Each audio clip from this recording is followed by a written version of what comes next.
Welcome to the Wisdom Rising podcast. I'm your host, Lama Tsultrim Allione, and my goal with this podcast is really to open your own wisdom, to have your own wisdom rising, either through the meditations that I lead or introduce you to, or to the people that I interview that bring wisdom with them in their own voice, in their own traditions.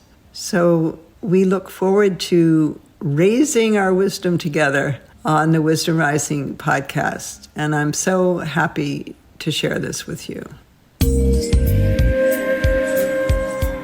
I'd like to welcome Venerable Sogan Rinpoche, who's going to be our guest today. It's the first time I've had a guest who isn't in the place that I am doing this, so we're very excited to be able to do this. We're so fortunate to have Rinpoche with us today. Thank you. Hello, everyone, wherever you are. Good morning, good afternoon, good evening. I'm very happy to be here. Thank you, Rinpoche. So I have a few questions that I prepared to ask you. And I also wanted to show people this book because I love this book. Oh.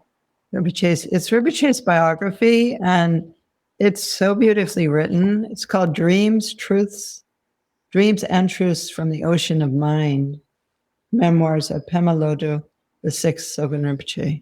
So it's published by Tibet House, actually, but it's beautifully written, and there's a lot of his poems in it that are beautiful Dharma transmissions in themselves. So it's a really special book.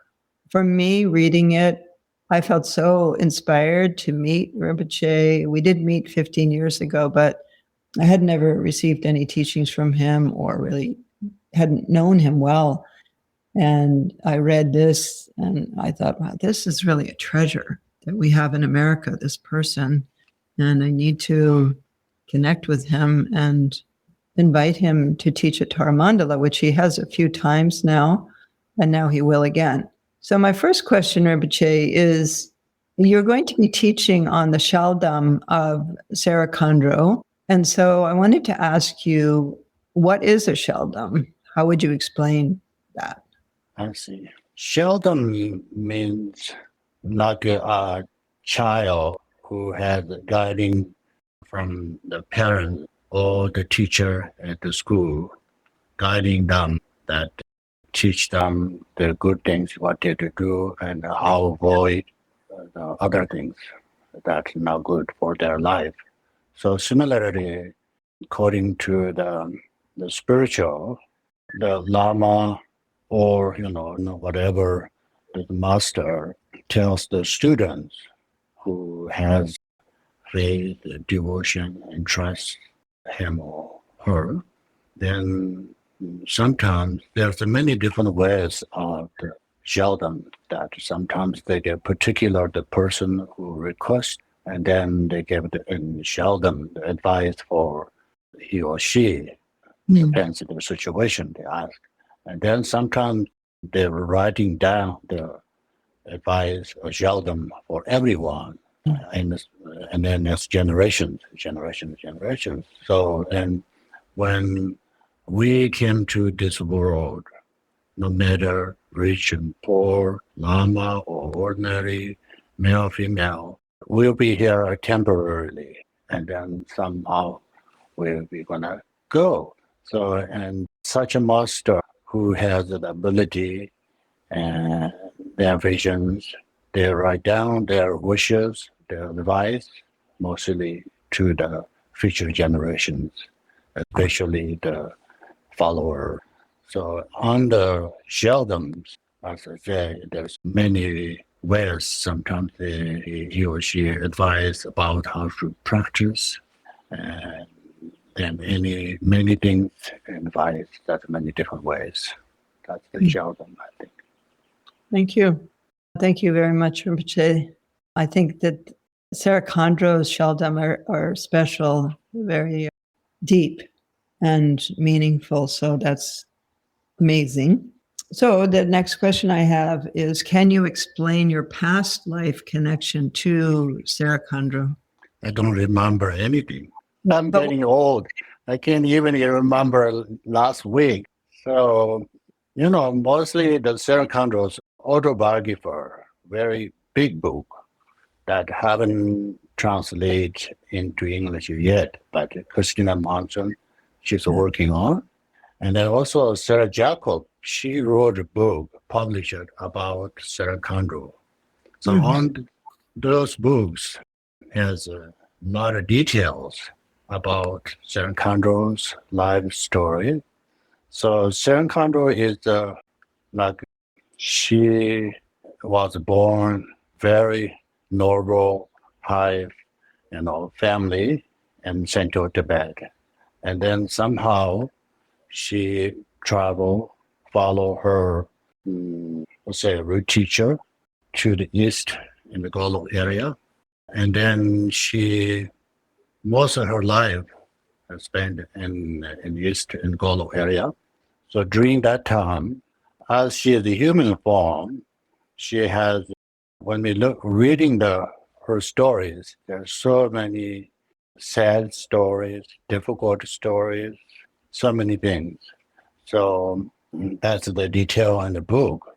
But then while she was in Golo area, she met many masters and she received many teachings, especially her root teacher, and also Dunjum Lingpa. So, and the fourth Sogan Rinpoche, Lama Tsultrim, who is also the student of Tulku Pema, and then he is also a treasury holder of Tulku Pema. So, Sera Khandro and Sogan Rinpoche kind of like are special Dharma brothers, sisters during that time. And then time goes away, and one by one, Dunjum Lingpa went to passed away, and then later Tulku Pema also passed away.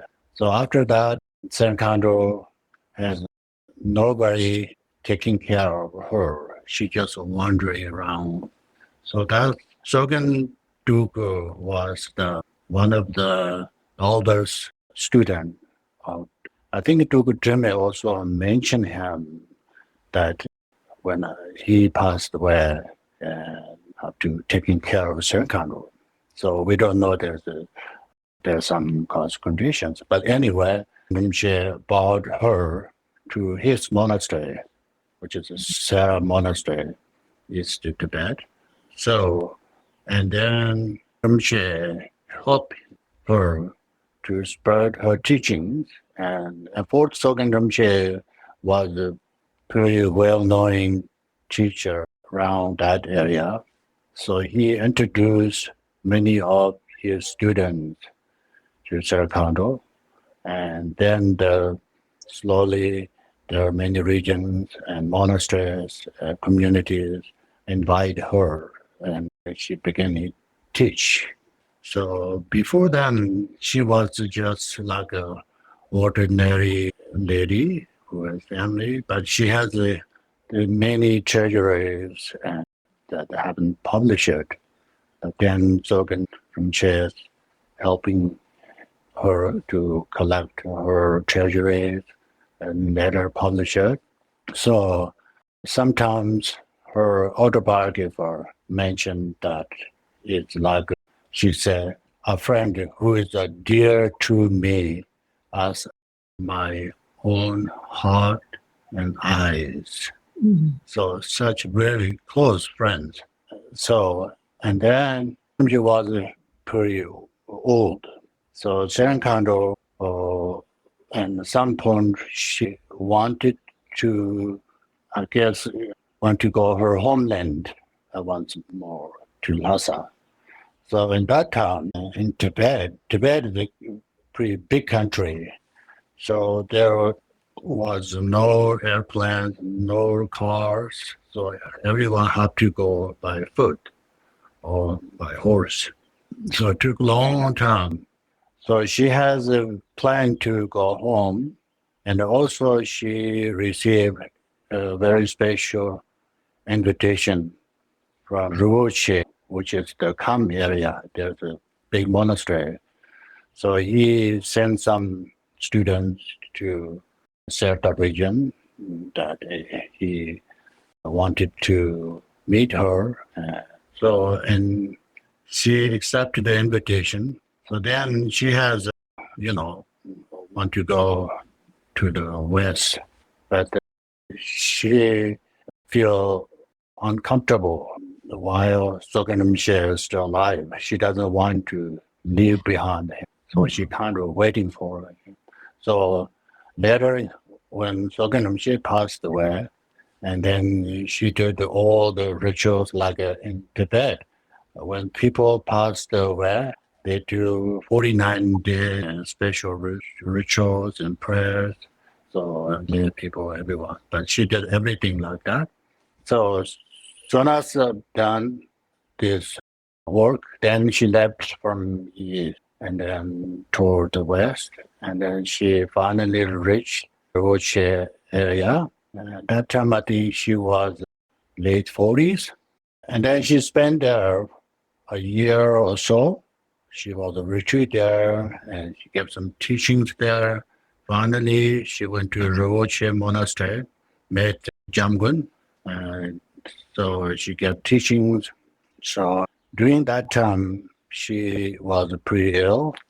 So, and then her health conditions declined. So she couldn't survive. So then she passed away in Rinpoche. So when her story, there's many things to mention about Sogan Rinpoche. So that way we can see that there's connections. Other than, I don't know, I can't remember anything. That's a very deep karmic link that you have with her.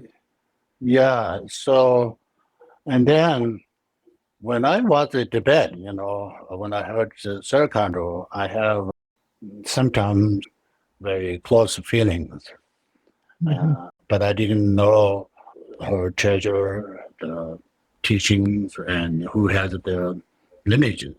So later when I came to India, and then one time I visited India, Nepal, I think around 1998, and I met Chandra Sanji Dorje and received some teachings, because Chandra Sanji Dorje and my root teacher, Kempo Master, has same teacher. So I really want to see him. So I traveled to the Parton and Nepal and saw him there. I received some teachings. And then he gave me transmission of Sera Khandro's Guru Yoga Sadhana and some other teachings. And that time he told me that if you are real Sogan Rinpoche, you have to take care of Sera Khandro's lineage. He very strongly told me. So then I felt that, maybe I should more study and practice this lineage. So then time passed. I went back to India and came to USA. Many years I didn't have chance to study these treasuries. And then later, one day I felt that I must do this one. So then I travel to Nepal, try to see Jatachi again, but at that time nobody can see him. So, but I got advice from him that I could receive teaching from his hot son, disciple, Dambuchi Rinpoche. So that's why I received all Sera Khandro's teachings from Dambuchi Rinpoche. So I started in 2014. Dambuchi Rinpoche was very old. His vision is very, very weak. So it's very difficult reading transmissions, everything. But I took it a couple of years and then finished everything. So since then, I'm practicing for Guru Yoga. And so now I can feel that it's a very, very profound. This is a special teaching. And yeah, it really helps me for my daily practice. Well, it's such a interesting story to hear about these karmic connections and how you had to find it and then took a long time to actually get it. And yeah, it's not a definite thing that these transmissions will happen and that we will receive them and be able to practice. So I'm so glad that you were. And Christina was with you, right, at that time? Yes, Rinpoche. Christina, and there was a few disciples. Tamboche Rinpoche was very traditional. He doesn't want to advertise his teachings. He doesn't want many students. So during that, Christina and the Shin Campbell, Ishi Johnson, Mandolin Campbell, Teochew Johnson, Lama Shaw, and then was very few students. Yes, Christina was there. Yes. Yeah. So I have another question that is back in Tibet. When you met your root Lama, Kimbo Munsel, who you call Lama Rinpoche, and began to study and practice with him, I wondered if you could talk a little bit about what that was like. Like, where did you live and where did you practice and what kind of schedule did you have? And just, I'd love to get a picture kind of what that was like studying with him, because I know he was really extraordinary Lama. Yes. When I mention my teacher's name, talk about him, I'm pretty emotional. So, but yes, I had very fortunate to meet such an amazing living being, in Tibet, and studying and had chance to practice myself. So up to now, when I look back, I was very, very fortunate.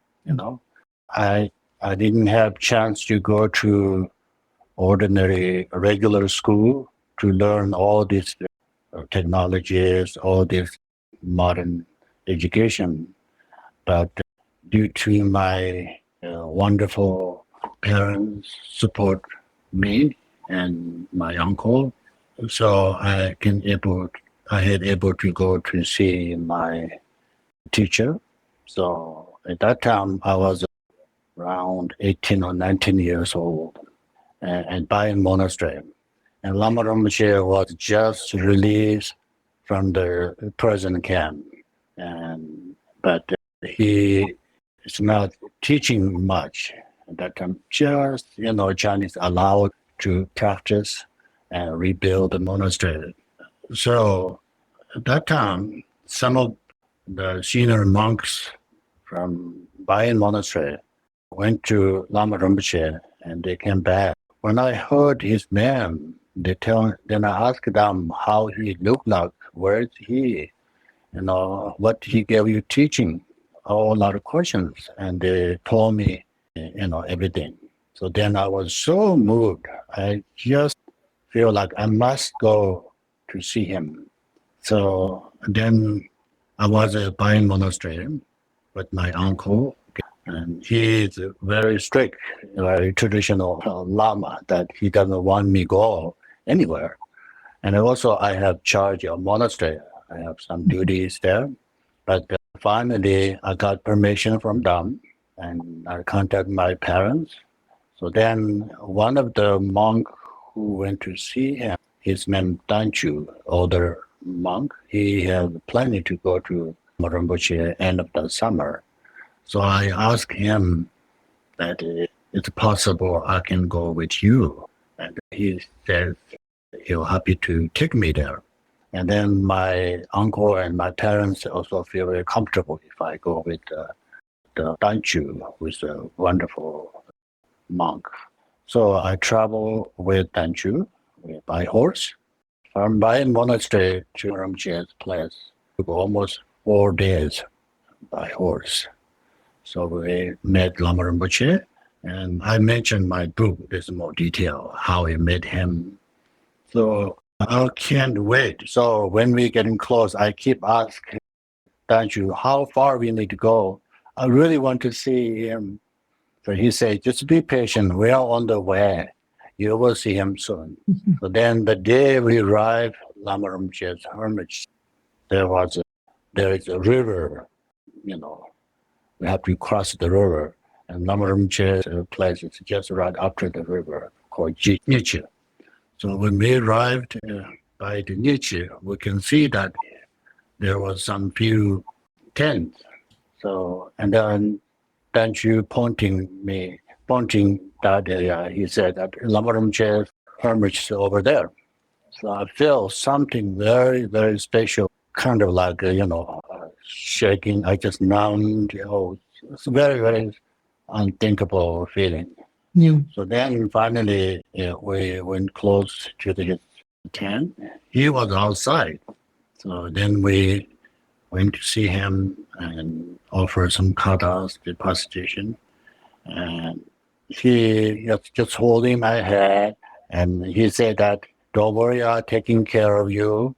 And no problem, make sure you can stay here longer. Mm. So then immediately I told him that as long as I take, I'm going to stay with you.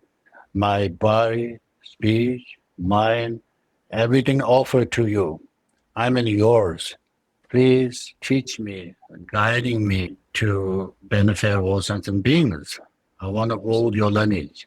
So I request many with my tears. So then we stay there a month, and then Lama Danju back to home. We're supposed to go back home together, but then I said, I'm not going home. Danju beginning, he said, we have to go. I promised to your uncle and parents. What can I tell them, without you when I go home? I said, it's okay. So then I stayed there continually. Later, my parents visit me. They bring all the necessary things for me, like a tent and food. So, and then I was continuing to stay with the Lama Rinpoche, and he gave teaching and meditations. Yes. Mm-hmm. I And was so, very fortunate, very, very wonderful time. what was it like once you started practicing with him? Like, did you live in a tent? Did you practice in the tent? Did you go up in the mountains, or was there a monastery, or what? Can you kind of paint the picture for us of like maybe what a normal day would be like for you when you were practicing under him? Yes. I have letter 10, and the Lama Rinpoche has 10 by the Yak, we call Ba. He's living there. And then I have pretty good 10. It's very thick material. During the winter, very good. So, and then Lama Rinpoche, we trade our tent because I offer him mine better than him. So I don't want to be better than his living conditions. So I offer him, and I was living his tent, and he was staying in my tent. So it's during the winter, really, really cold. Mm. And I was young. I missed my parents and my friends. It was pretty, difficult time. But I had, receiving teachings. Lama Rinpoche is really, really taking care of me. But, the living conditions in Tibet are not so easy. Mm-hmm. When you practice, when you go retreats, not like when we go retreat here, we have, retreat cabin, bathrooms, shower. Yeah. If they're cold, we have heat. Hot, we have air conditions. Many, things, but we don't have like that. Yeah. Yeah. I understand. There's something about the simplicity of those conditions that's really conducive to practice. Also, in our retreat cabins in Taramandala, we don't have running water, and we don't have electricity, and it's very simple. And in those conditions, I think it's more conducive to practice, really, even though it's maybe not as comfortable. You're also very close to nature, and it's something in that situation. Especially later, I had solitary retreats in South Plaza, Zorin, all those are sacred places. I had very, very little food. And so I ate only once a day. When I do a retreat, I just talk once a month, go with silence. When I reached India, I was so thin. I lost a lot of weight, but I survived. Yeah, well, that's what the Buddha did. Buddha ate once a day. And again, not eating so much. Also, I think it's a clarity of mind when you're not digesting, big, heavy meals. Yeah, I remember very clear one time I was in Shillong retreat, which is the preliminary practice there. It's a very sacred place near Zari. So I was there during the summer, and then my food ran out. So one day I went out to begging some food in the village. I have empty bags and I carry it. I have very long sticker. So I remember very clear one morning, I went to town, saw that a lady was milking the cows. I asked her, can I have some food? And she said, she was very, very nice. She said, okay, wait there. And she went inside. Took a little while. I was waiting outside. I leaned here. I was something mixed feeling rising my mind. I thought, oh my God. For example, now my health, I'm very, very weak, very thin. I never shower. I'm very dirty. And holding some empty bags. Someone's outside waiting for food. If this is, I'm not imagining that if my parents, the monks, can see me now, how they're thinking, what I'm doing here. When I was in Tibet, I have a lot of monks and attendants, everyone taking care of. I get best food, best clothing, everything. But then I was thinking, oh my God, if they see me now, what are they thinking? At the same time, I remember that when Buddha Shakyamuni, he left from the kingdom behind his beautiful wife and son, everything, and he went to the, mountains. He did there many retreat. And then also in Tibet, like of course, and the Longshan Ramjan, even Jetsongkhapa, and he was a very scholar and, very famous. But then somehow he has vision from Manjushri told him that you need more practice. You need more retreat to accomplish your practices. So that's why he came to Chulong retreat, which is our retreat. So I remember those masters' stories. So compare them, I am nothing, but I'm just trying to follow their footsteps. I was really rejoicing with myself. I remember this thing.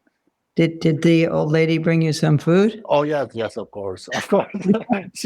She brought one plate as a zamba. He put a little butter on the top. It's a beautiful, it's a very warm smiling, respected. She gave it to me. Sent it back to home. I did soap. But I didn't get her name. Otherwise, I can write down her name. It's really special for me. But I wrote that story in my book. Just to mention some of the places that Rinpoche just mentioned, one was Zangri Kamar, and that's the seat of Machi Lapdran in Tibet, where she lived for most of her life, her adult life. And then he also mentioned Seringjong, which was Jigme Lingpa's place. And I've actually been to both those places. And I remember in Seringjong, there were a lot of crystals, that really beautiful, big crystals. I think I still have some of those that were just found around there. Very special place. Very special place. Yeah. So I think maybe you can do some prayers, then we'll come back on and close. Let's do some prayers. The prayers, it really helps. So we can sending the energy to all the sentient beings be free from samsara, especially those who have difficult suffering due to the war and sickness. So many, each or every one else has problems. Particularly those have, difficult, really, really heavy problems over there, everywhere, especially Ukraine and, Syria, many ways. So we can pray for them. Thank you, everyone. Thank you. Thank you, Rinpoche. So thanks, everyone. And let's take a moment and dedicate the merit and of this whole time together. We can do a silent dedication, and may it benefit all beings, this time that we had together. And especially let's send auspicious wishes for Rinpoche's longevity, long life. Lots of love, everyone. Thank you, everyone, for being with us for this Wisdom Rising podcast. May it benefit all beings. And I'd like to take a moment to thank the production team of Wisdom Rising, and also to let you know that if you would like further information on my work or the associated people who work with Tara Mandala, you can reach out to the Tara Mandala website, TaraMandala.org. Thanks, everyone. Stay safe.